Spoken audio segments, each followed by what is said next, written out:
You're listening to Bigger Than Belief, real stories about real faith with real people whose belief is unbelievable. I'm your host, Adam Duxter. Thanks for listening to Bigger Than Belief. Today is Thursday, June 18th. And folks, if I didn't know any better, I would think this last week is genuinely trying to kill me. You ever have a week like that? I mean, it is one thing after the other in our house. It started with the viral illness. As you guys know, we've got 2 little kids. And boy, do we experience the joy of hand, foot, mouth for the very first time. I do not recommend that for anyone. And no sooner was that over than our AC and our fridge both went out in the span of just a few days. I mean, it's all trivial because at the end of the day, our kids got better and we made the repairs to the fridge and the AC that we needed to. But in the middle of the chaos, I really do feel like it's easy to just get this feeling like the sky is falling all around you and you somehow have to keep up, keep going to work, keep showing up for your family and your friends despite all the stress of it all. And at some point too, it's starting to feel like, okay, I've got to put on a strong face, brave face for everyone else despite the stress I'm under. And I'm really struggling on the inside. I think there's a really good chance if you're listening right now, you can relate to that in some part. And sure, it might not be hand, foot, mouth. And honestly, I hope for your sake that it's not. But maybe there's something going on in your life in the last month or even right now where you simply feel overwhelmed, but also feel like you've got to keep showing up and putting on a strong exterior for everyone else's sake. In full disclosure, we've sat on our interview with this week's guest for a while, nearly 2 months. And I feel like that's because we wanted to wait for the right time to put it out. And honestly, I feel like right now is the perfect time because of everyone we've ever had on this show.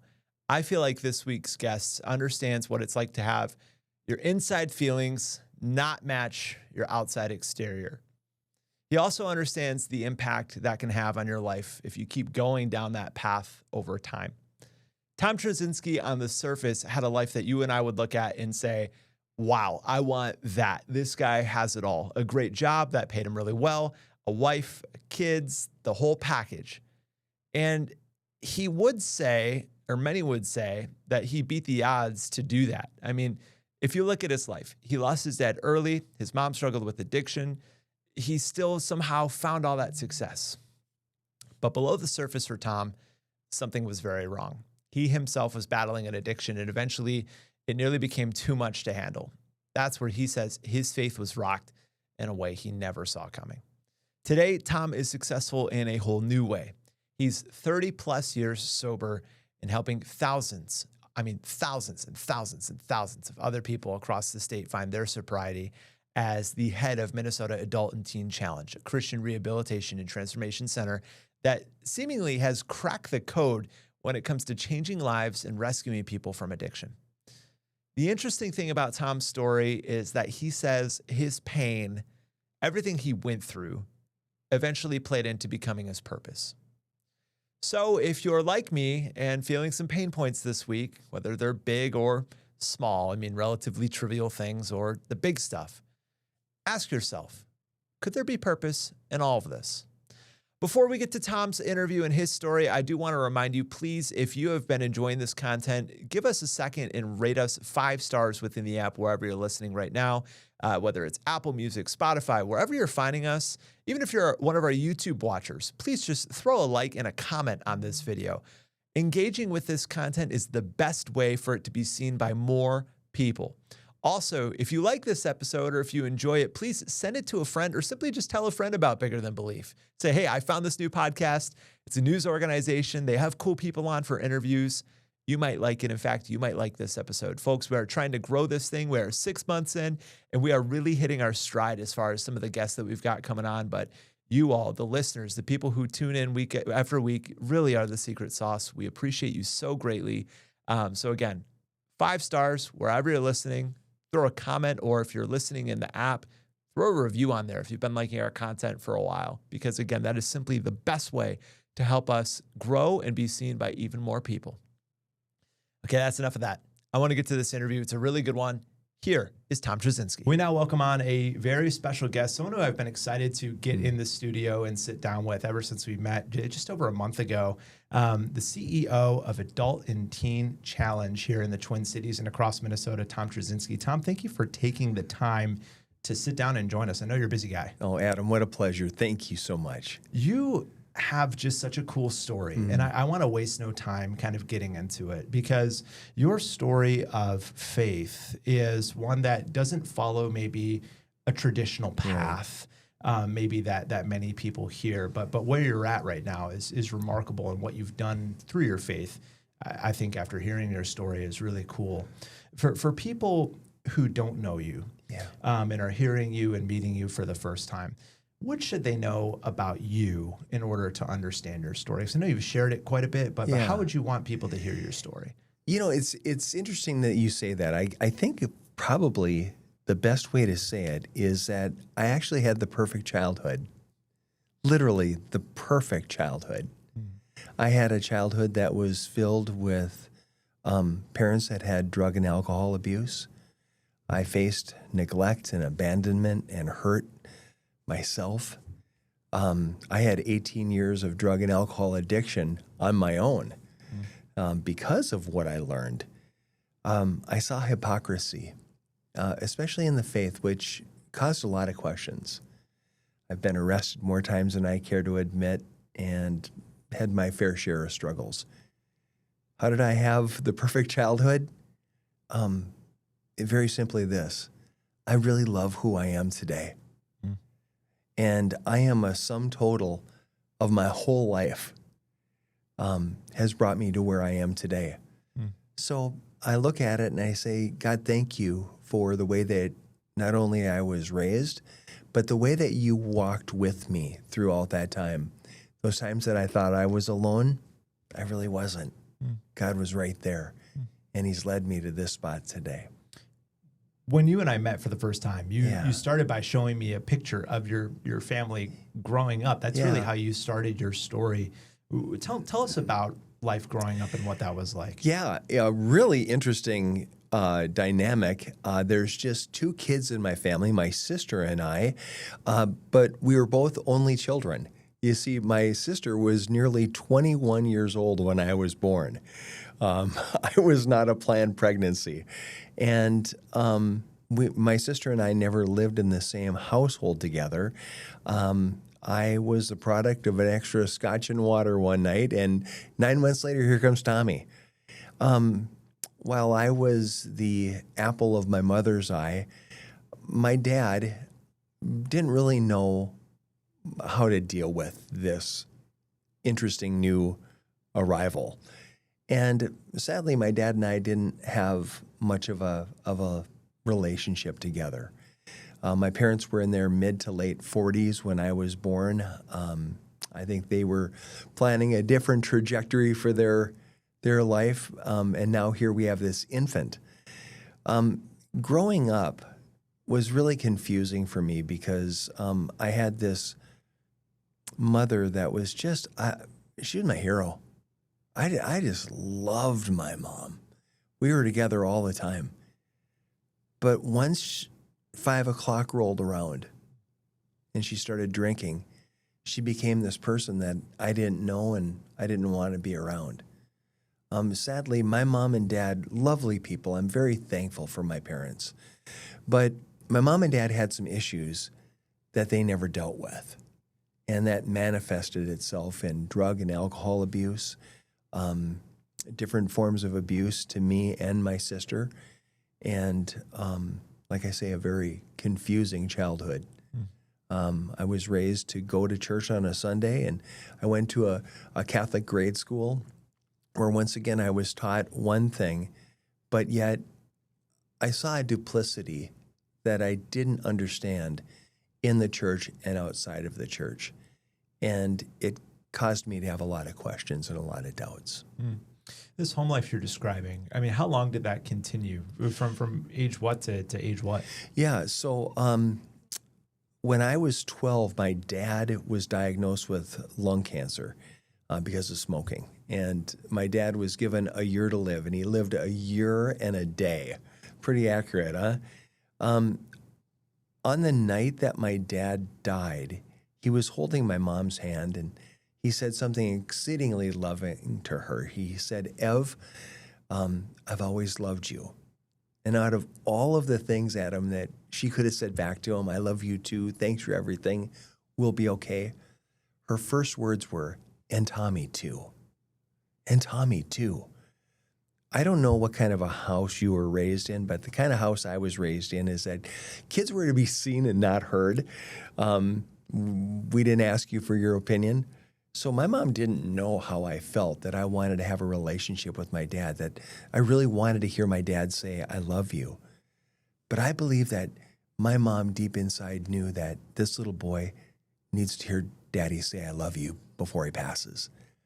And in that moment, I would love to tell you that my dad looked at me and said, and Tommy too.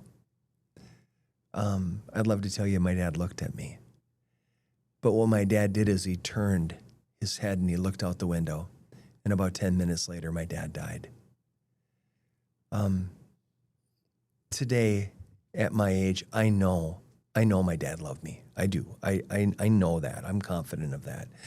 I think in that moment, my dad was struggling with a missed opportunity, regret, maybe shame. But at 13, I didn't know that. At 13, all I felt was, I'm unlovable, I'm unworthy, I'm not enough. And I felt like my dad was far off and distant and unavailable. Therefore, I thought God was the same way. Uninterested, unworthy. I was unworthy to him and could never gain his love, so why even bother? How does losing a dad at that age, when your whole life is already changing, you're going from a kid to being a teenager, a lot of different variables in your life. I mean, how did that impact you and maybe the next few steps of your life? It was very confusing. You feel like you have no defense. You're your own man. And growing up in addiction, I had to grow up faster than I wanted to or should have. And now that was even going at an even greater acceleration. It was very hard, especially in my mom's addiction, to know how to be a teenager and yet be responsible for the safety and the workings of the home. And so I coped the only way that I knew how. I started using and abusing drugs and alcohol as well. How early did that start for you? At 13. Wow. At 13. I grew up saying I never want to be like them, only to become like them, but actually worse. Next few years, how would you characterize those? The next few years were living a false identity. I had to put a smile on. I was the class clown. I was the guy that knew how to party because I really wasn't good at school. I wasn't good at athletics. I didn't have any musical skills. And so I just wanted to make people laugh when really I was crying on the inside. I strived to be accepted. I wanted everybody to like me and love me. So really I had to become a chameleon of sorts. Whatever environment I was in, I needed to be like that. Now, other people may not have seen that or noticed that in me, but I did. And so I ended up graduating high school with a 1.72 GPA. I mean, that is like squeaking by. You say that's a D average, but 1.72, that's like a D plus. I mean, that's on the higher end. But because we were financially challenged, I qualified for financial aid in college. And I went to St. Cloud State. And after getting on academic probation my first quarter, something inside switched, something flipped. And I found myself pursuing a public finance degree that I just loved and I connected with. And all of a sudden I started getting good grades. And I started being called out by the professors. And I started getting internship opportunities. And all of a sudden, I felt like I was starting to form an identity. However, I didn't know or trust what that identity was. And so to ease the pressure, I leaned more and more on drugs and alcohol. How do those two things balance for you at that time in your life? I mean, how would you be successful at school and in class and then also have this other part of your life? I mean, did that ever get in the way of each other? Absolutely. Absolutely. Almost every day. But I didn't see it. I didn't recognize it. I didn't acknowledge it. My life was like I was on a snowmobile going over open water. I don't know if you know you can do that, but you got to keep that snowmobile at full tilt, because if you let go of the accelerator even a little bit, you're going to sink. And that's the way I lived my life for a lot of years, through college. After college, I graduated with a finance degree, graduated with honors. I ended up going to Mankato State and getting my master's degree, straight A's, except one B. But once again, I was doing that to continue to earn favor and accolades. I went from that into being an intern with a public finance company. It's Northland Securities here in Minneapolis today. Back then it was called Duran and Moody. And I ended up being there for 15 years and going from an intern to becoming one of the top salesmen and even a partner and an owner in the company. And that identity was now in a business card. It said Tom Truszinski, Vice President. And so that's what I stood behind. That was my identity. As far as you're using during this time, how much of it was, I know you talked about wrestling with it seeping over in other parts of your life, but I mean, how much of it was alone or in secret, or was it something where you felt like you were doing it in socially acceptable settings, and so it's, just how would you describe it? Yeah, it's a bit of all of the above, if I could just put it in that miscellaneous category. But interestingly, like most addicts, it starts out in a community setting with others, but then you slowly start drifting to using and abusing alone. And that is when it goes from being somebody that can have a social drink to somebody that says, I need this to keep me going. Would you have ever said at that time, like, hey, I know this is becoming a problem? Absolutely. Absolutely. But I didn't know how to cope otherwise. And so just more of the same. With your mom at that time too, because I know you described the struggles that she had with alcoholism. Yeah. In the years following your dad passing, how did that impact her life? My mom lived a very social life, but a very lonely and depressed life. My mom lived much like I did for a lot of years. What you saw on the outside did not match what was on the inside. Looks can be deceiving. You can be very popular, you can be very well known, and yet you can live a whole different life on the inside. And so there was a tale of two moms, growing up before 5 o'clock and then after 5 o'clock. Once again, the public mom and the private mom. This is all before the age of social media, but I'm picturing, like you said, looks can be deceiving from the outside looking in. Yeah. I'm picturing you at this time in your life when you work your way up through this company. Yeah. If you were to have Instagram in that day, you could present yourself as someone Absolutely. who almost beat the odds, and it's Absolutely. like, hey, you lose your dad at age 13, you turn your life around in school, you get great grades, you get a great degree. Like, from the outside looking in, I'm sure for you at that time, you could have really sold it well that things were going great. 100%. And I did. And the number one person that I was selling it to was myself. And sadly, I bought that lie. You talked about your faith a little bit up until this point. But if you were to fast forward, from Catholic grade school days to going to church on Sunday to going through college, I mean, at this point in your life, what was your relationship with faith, if anything? Growing up Catholic, I really thank the church for teaching me respect for God. I really feared, in a respectful way, God. I believe that there was a creator. This world doesn't just happen. There has to be a creator that made it. My beautiful wife, Carmen, and I had 2 children by the time I came to faith. You watch the deliveries, that can't just happen.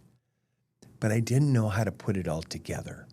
I didn't have a format and understanding as to how to understand what was beyond this cosmic being. So you're vice president. Yeah. I'd imagine at this point you're making pretty good money. What happens in your life next? Well, I felt my snowmobile was starting to slow down. My dependency on drugs and alcohol kept increasing and just exploding. And my run-ins with difficulties in my marriage, difficulty with friends, difficulties with the law enforcement folks continued to increase. And I got to a point where one of my last arrests brought me to a point of utter depression because I could lose everything. This persona that I had hid behind, this vice president card, these things, being able to live a life with a beautiful house, a beautiful wife, kids, things, all of a sudden could go away. And I could go back to what my childhood was like, poor.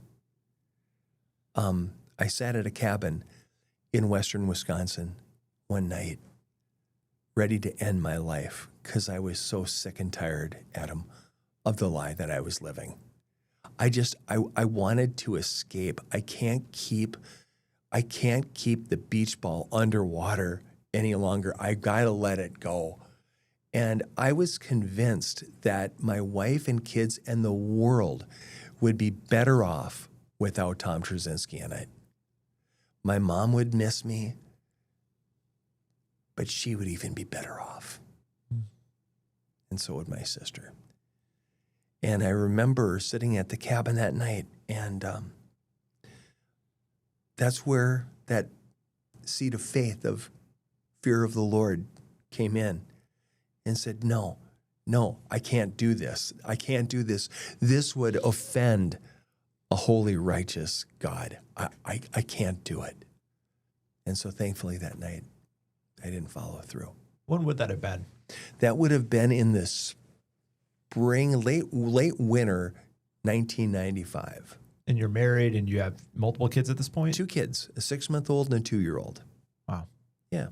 Where do you go from there? Well, where I went from there is I did talk to I went to a Catholic priest and I asked him who Jesus was. I said, heaven's a really crowded place. There's God, there's Jesus, there's the Holy Spirit, there's the Virgin Mary, all the angels and saints and all the dead people. Who do I pray to? Who's Jesus? And sadly, I left more confused than ever before. And knowing that I can't kill myself and knowing that I'm struggling, I decided to do the next best thing. And that was, I thought, if I left my wife and my kids, they would be better off without me. And so on May 18th, 1995, I got on my motorcycle. I drove down my driveway in Egan, went past my wife, who was with our 6-month-old and our 2-year-old daughters, and I was going to leave my family. And that night, just off of 35E and Pilot Knob Road, a car cut in front of me on my motorcycle. I swerved to avoid it. I lost control of my motorcycle and I accelerated into the back of a truck. On the impact, I would bust up my hip. I broke 3 or 4 ribs. I came very close to dying that night. And that evening, I completely severed off the top of my right foot. And my first instinct was, I got to get up. Nobody can see me down. Nobody can see me down. I've got to get up. So I rolled from my left side to my right side. I'm right here, and my right foot is over there. And that night, I started going in and out of consciousness. There was no priest or pastor standing over me, banging me over the head with the Bible. Nobody saying, I told you so. But I knew that I knew that I knew if I die right now, I'm not going to heaven. My sin was convicting me. My identity, false identity was convicting me. And I did something that I never thought I would do, going back to when my dad passed away and my impressions of what God was. I cried out in desperation, God help me. God help me. And he helped me. He was there. How?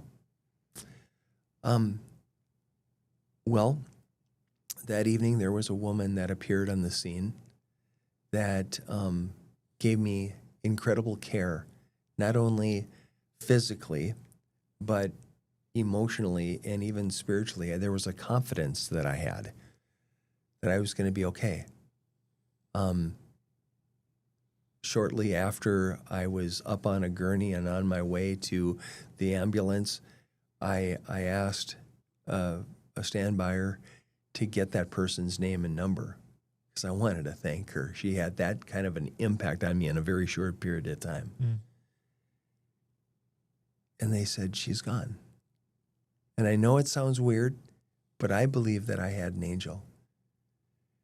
And that carried with me through all of my surgeries, all of the trying and questioning times of whether I was going to live, keep my foot, keep my leg, whether my marriage was going to survive, all of that. I detoxed in the hospital, at Regents Hospital, and I felt the presence of God with me the whole time. And it was about 2 months, 3 months later, I got out and I was in a wheelchair in the handicap section at the Metrodome back in that day. And there was an event called Promise Keepers. And that night, that question that I asked many times to others and to myself, who is Jesus, was answered. And that night I gave my life to Christ. You talked about that night. You say it was answered. How was it answered? What happened there? That evening, I had an opportunity to hear something that had been missing in all of the narratives that I've heard about God. I heard that he loved me, and I could believe that. I don't know why he would love me, but I believe that he did. That my sin had separated me from him. And I believe, and I know that very well, black and white, that God sent his son, Jesus, to be my rescuer, my atoner, my forgiver. I had known all those things, but I didn't realize a fourth and very important part. It was up to me to actually receive that gift.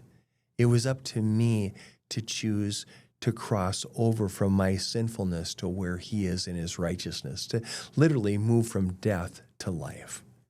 And that night when I saw that and I heard that, it became so vivid, so clear that I reached out and took that gift.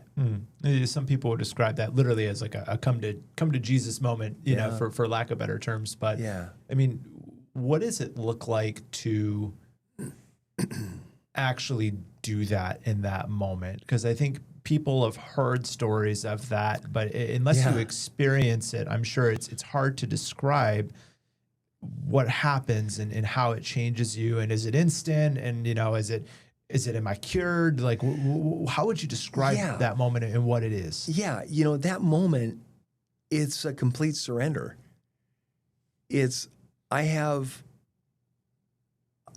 I had no other options. Jesus, I believe you. I give you it all. And when you give it all away, you think you're going to have a deficit, that there's scarcity. Actually, it turns out the exact opposite. I received an abundance of love, of confidence, of strength, of contentment, of peace.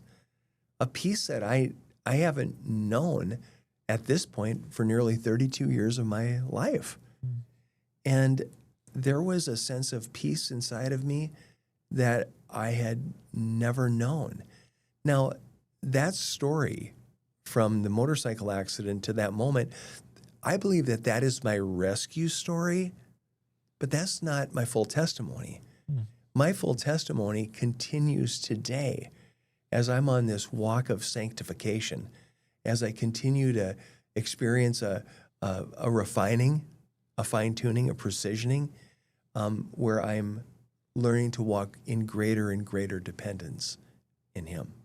At the same time, from age 13 to age 32, that's 19 years of drug and alcohol use, of kind of going down a certain path. How hard was it to shed that or to move on from that? Because I'd imagine you have this intense moment of, something's happening inside, but then you have to leave the Metrodome and go back to real life. Exactly. So how do you take that next step? What happens there? And this is where I can tell you I have greater confidence in God than ever, because I felt His power and strength being with me. When you are raised in addiction and then you become dependent yourself, you want to revert back almost all the time. In May 18th, in about a month, I will celebrate 31 years clean and sober, free and transformed. But do you know, Adam, that I actually have to make that choice every single day?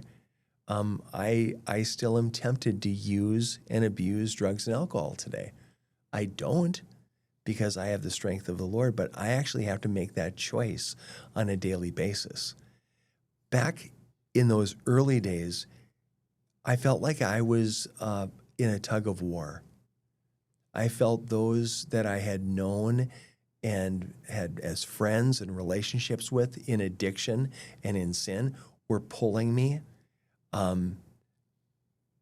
Those that had now seen a changed and a transformed Tom were pulling me in another direction. So I felt like I was the rope in a tug of war going on. So I had to make a choice. I had to choose.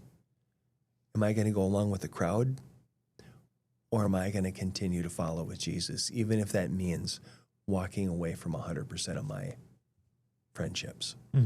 One of our very first guests, in fact, our very first guest in the show is someone that you know, Bill Butters, who has not an identical story arc, but similar in the fact of he was living a life that was going way one direction.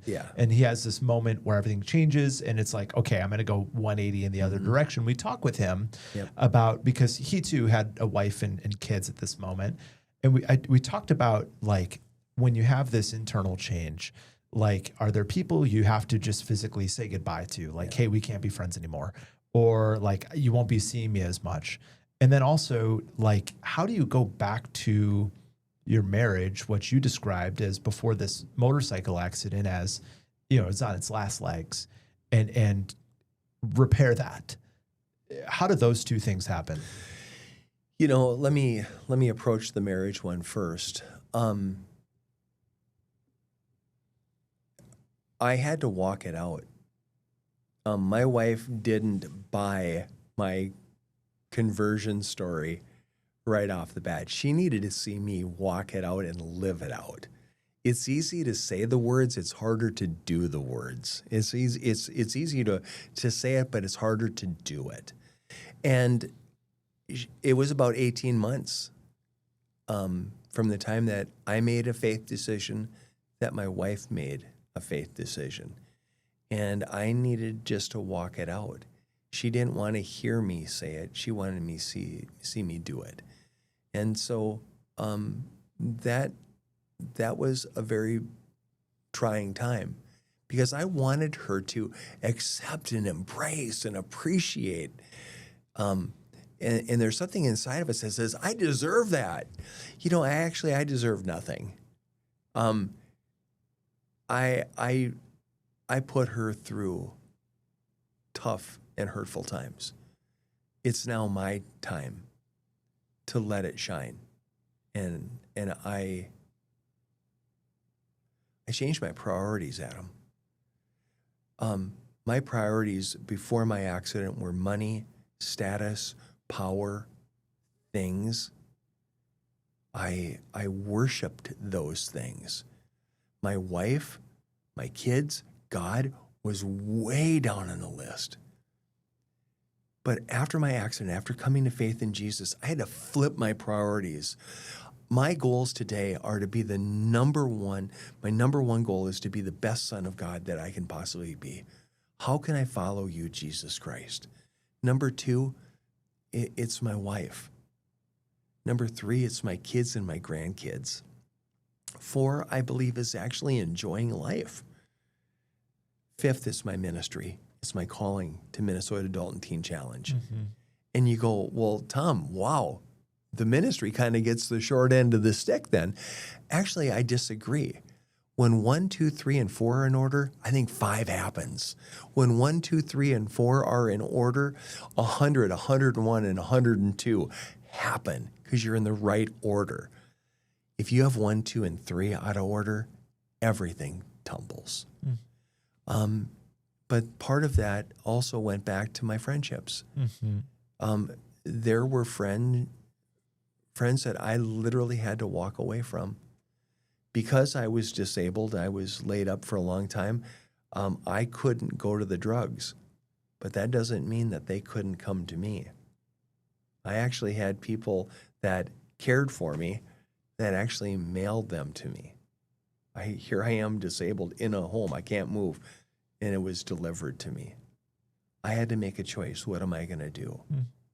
I had to throw that in the garbage because that's what it was.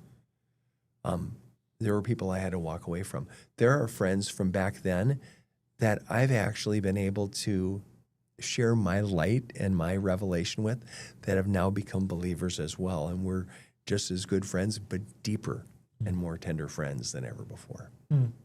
At the same time, did you have to do some sort of counseling or like Alcoholics Anonymous or Narcotics Anonymous or some sort of like actual physical detox, or was it just your faith that carried you through? Or was it a balance? Or so from a detox standpoint, that night on the pavement, that literally scared the hell out of me. I mean, literally, it did. And that night when I cried out, God help me, I haven't used drugs or alcohol since then. Do I still have the craving? Do I still have the urges? Do I have triggers that say go back to that? Absolutely. Wow. But I never went to an AA meeting. I never went to an NA meeting. That moment scared me enough to say, I'm never going back to that. However, I did have to, and I still have to, have counseling.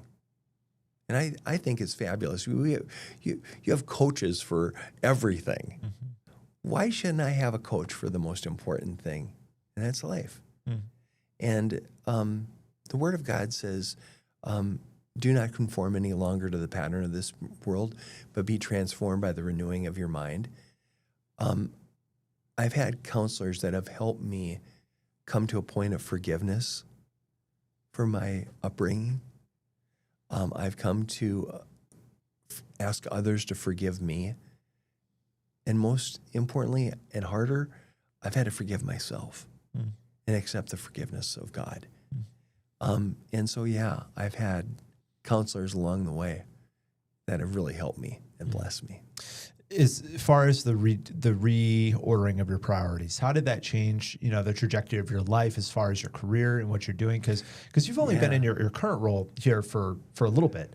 And so you still, I'm guessing, had this, this title, this VP title. I mean, was it like, hey, I have to reconsider, what I do for work now, or what happens, with your life? Yeah. So I went back after I recovered and was in a wheelchair doing my finance job, going around the state of Minnesota doing public finance. But I found that the job that I was doing, I was working less now because I was with my wife and kids more and going to church, but I was even more successful. It was incredible. I was working less and making more. That didn't seem possible, but it was true. But what I found is that I had a new heart's desire, and that was to tell people that there is a God. He is lovable.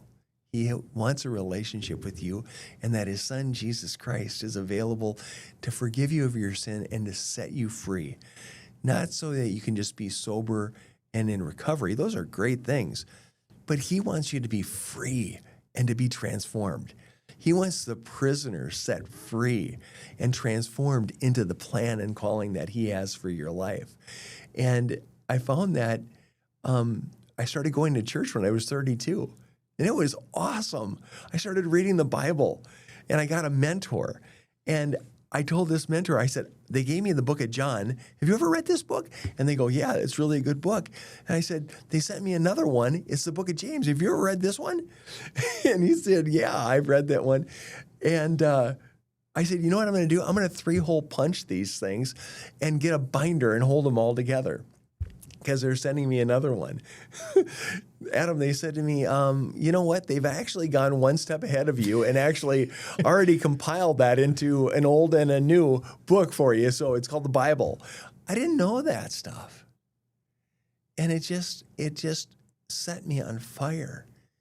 And I wanted everybody to know this hope that I had found, this elusive hope and peace and love inside.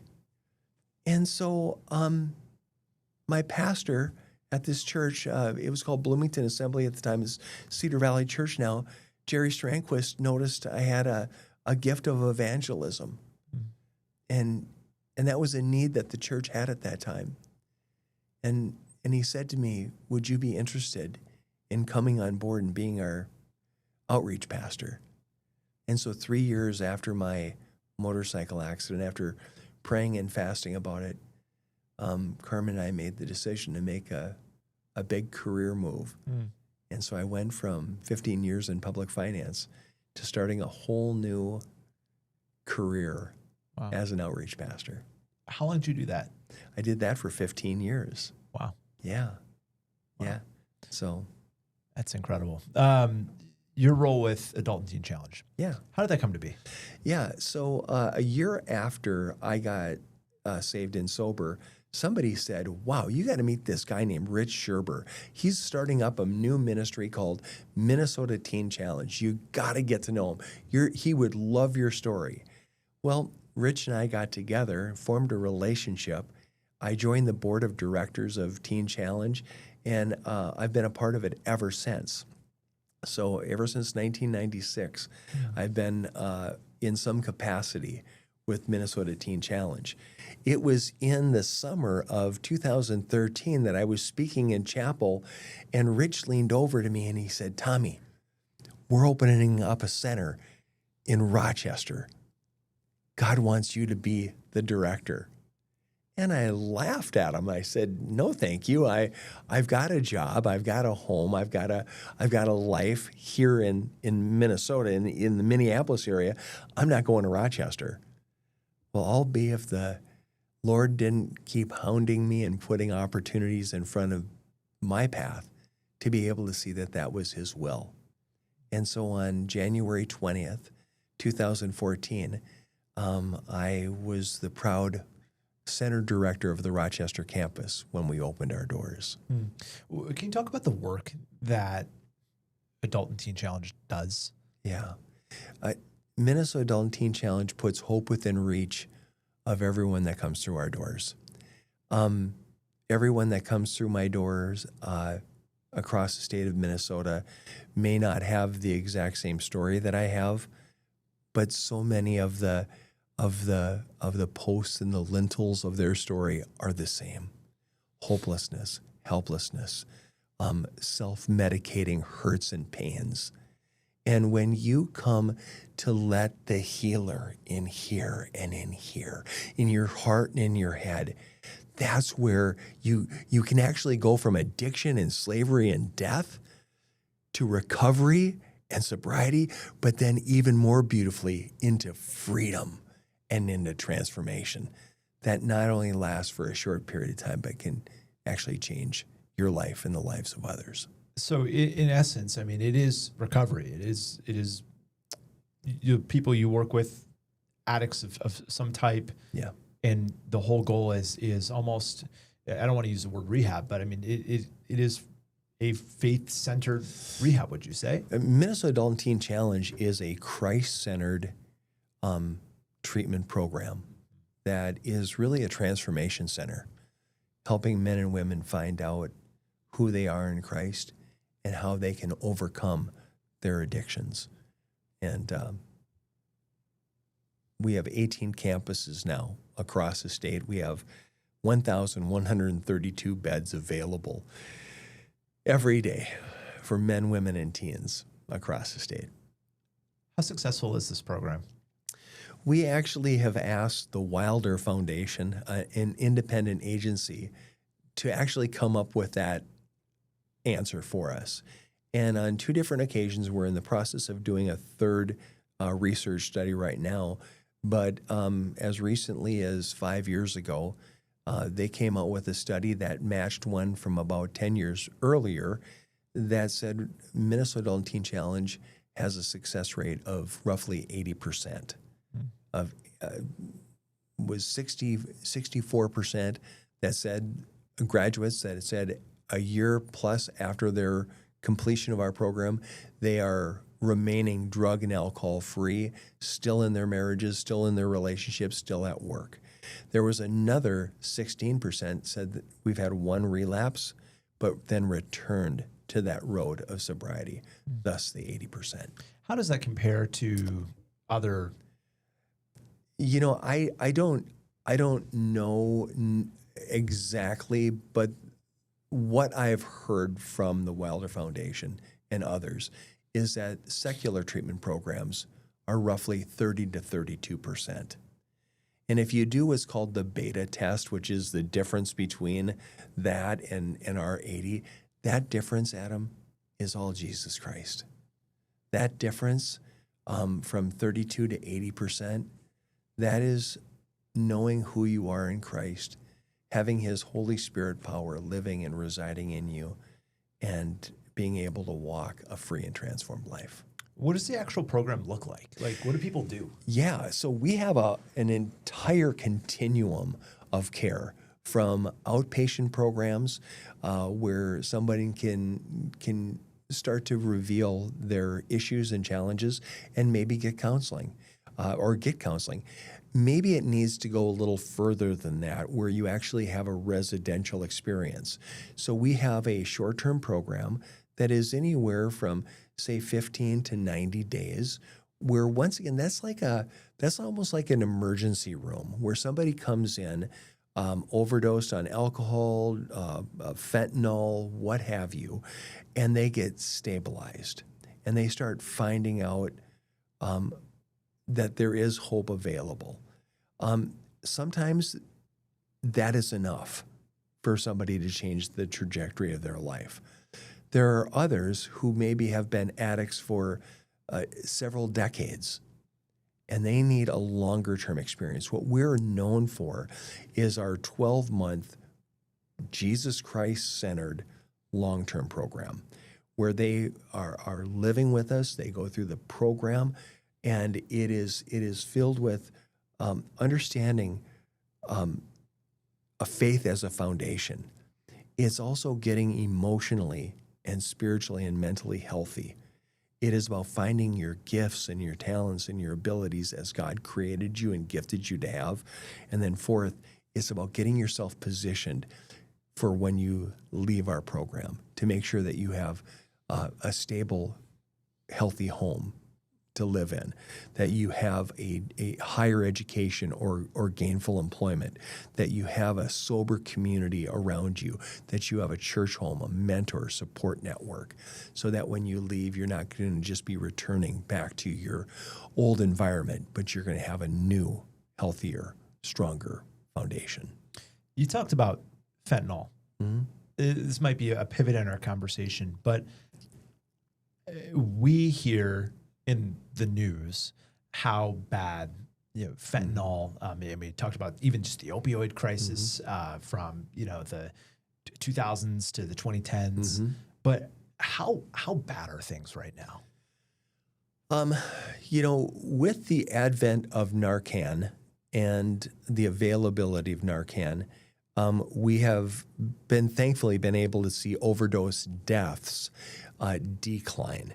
But that is just because they're using this God-given Narcan to save the life. Fentanyl is a lethal, one-time, could be the end of your life scenario.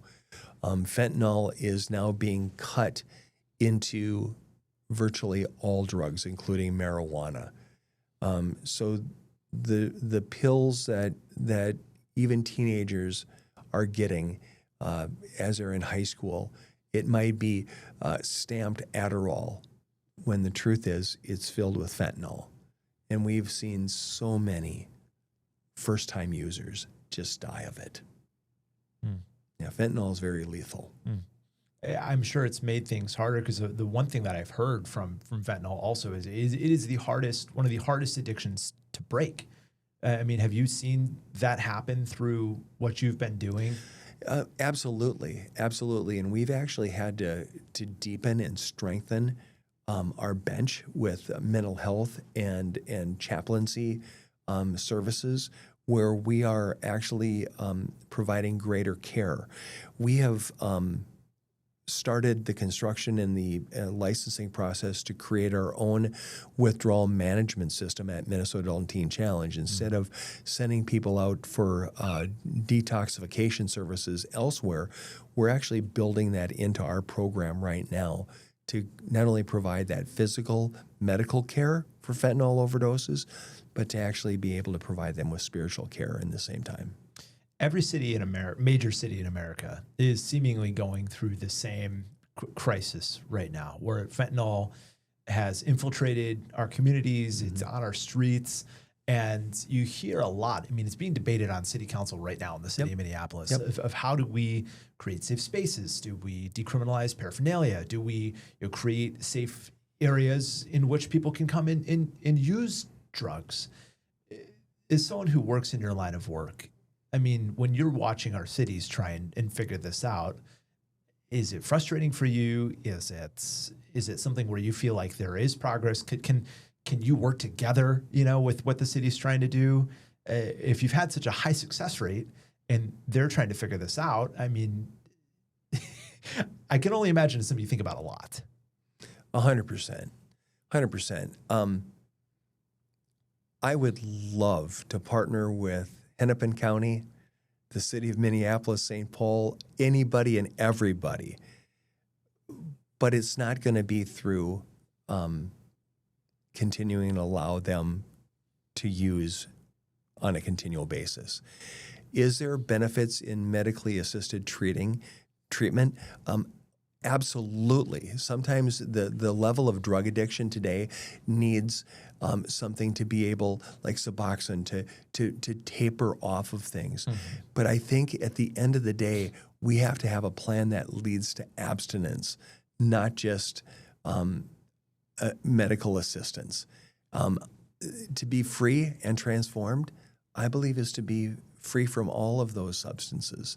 And so to have a wet house, or to have an area where somebody can just use and there's medical people available to help them should they overdose, honestly, I personally think that is the wrong way to go, and I don't support that.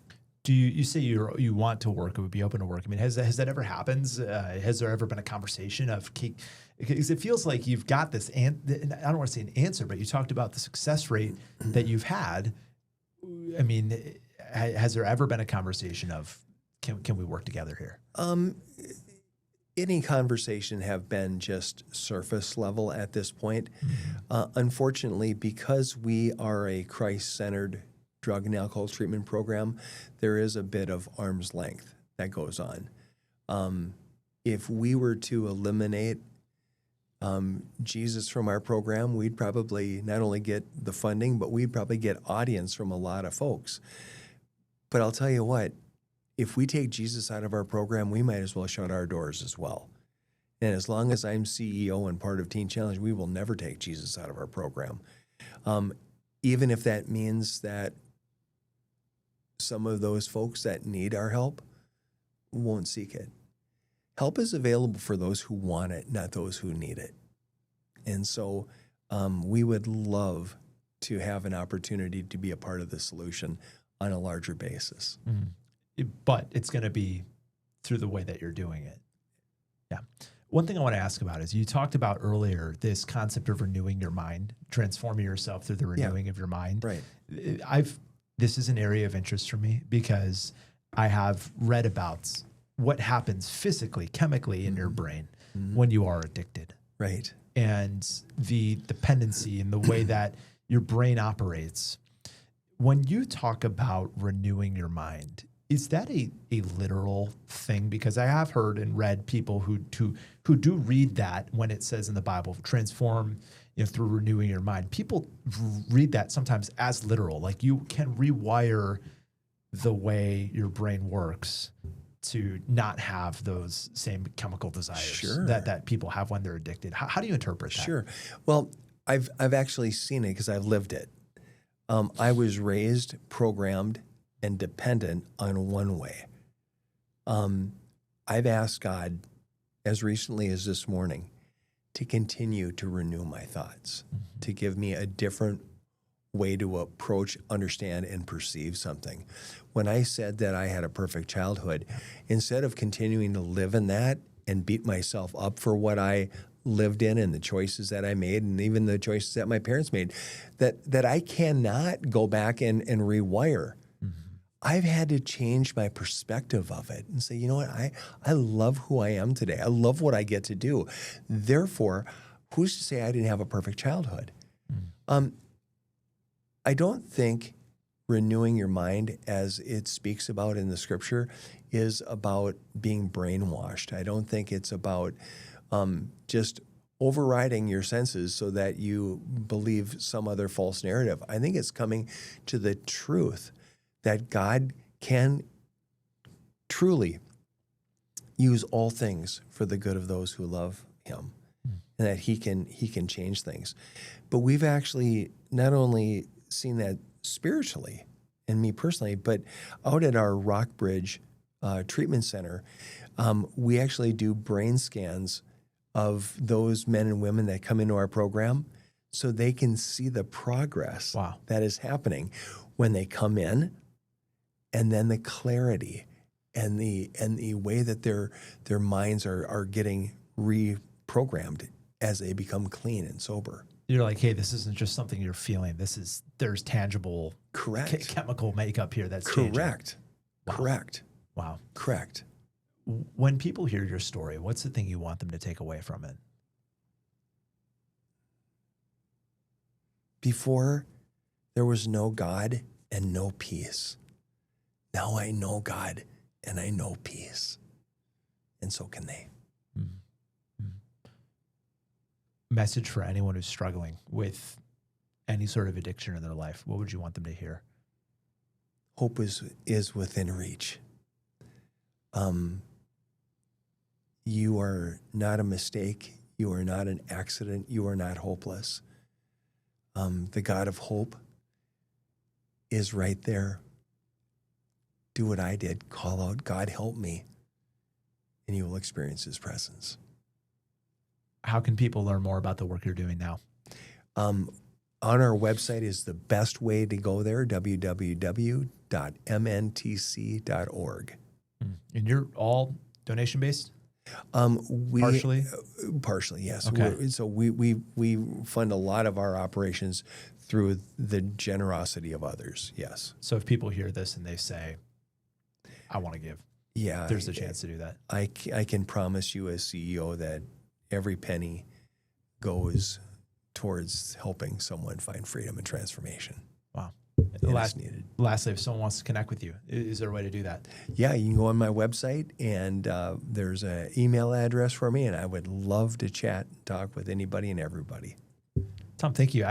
This conversation is so fascinating to me because it goes from your life and your story to our reality that everyone has a shared experience with now, to just the way that those intersect. And I hear you say that you had a perfect childhood, and then people would say, how? But it does feel like your whole life has been building up to where you are now. Yeah, and I'm honored to use it for the kingdom of God and to help others find their freedom. Tom, thank you so much for joining us. Taking time out of your day to share your story. My honor. Thank you. Wow, that was an awesome interview. Tom is one of the best storytellers I think we've had on the podcast, simply because there are so many things in his life that simply feel like a story. If you've enjoyed this episode, please take a second. Again, I'm going to sound like a broken record. Please give us a 5-star rating wherever you're listening, whether it's Apple Podcasts or Spotify. If you're watching on YouTube, please just take a minute to give this episode a thumbs up with the like. Even leave us a comment. What was your favorite part of this episode? What did you get from Tom's story? What did you enjoy? Folks, we are going to have some really, really awesome interviews. We've been taping like a ton every week. We've had a few interviews every Thursday that we've been taping. I'm excited to show them to you over the course of this summer. We've got some really cool guests lined up for you to hear from. And we'll start with the next one coming up this next Thursday. As always, new episodes every Thursday. Find us wherever you get your podcasts, on YouTube, Bigger Than Belief. Just search us up. Folks, I hope you have an awesome rest of your week. And again, we'll see you next Thursday. But in the meantime, be well, and we'll see you soon.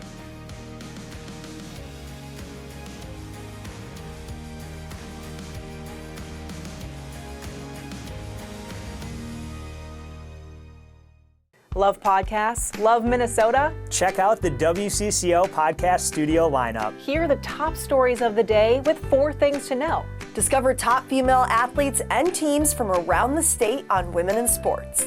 Dive into stories about faith and belief, from your local leaders to your neighbors next door, with Bigger Than Belief. Stay in the know on the go with the WCCO podcast studio. Go to WCCO.com/podcasts.